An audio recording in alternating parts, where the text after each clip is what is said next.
KH9 news కి స్వాగతం. నా పేరు దివ్య.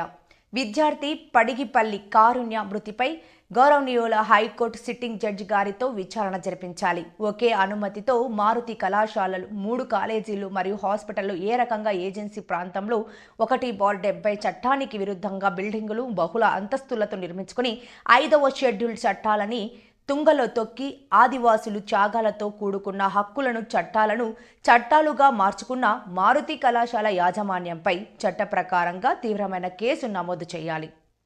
డాక్టర్ కాంతారావు కుమారుడి అరాచకాలు బయటికి తీసి అతనిపై ఎస్సీ ఎస్టీ కేసు మరియు ఫోక్సో కేసు నమోదు చేయాలని డిమాండ్ చేస్తున్నాం. వారి కళాశాల అనుమతులు ఏ రకంగా ఏజెన్సీ ప్రాంతంలో 3 పూలు వారి కాయలుగా వర్ధిల్లుతూ బ్యాక్వర్డ్ పీపుల్ ని ఇబ్బంది పెడుతున్నారు. విద్యార్థి పగిడిపల్లి కారుణ్య మృతి చాలా బాధాకరం.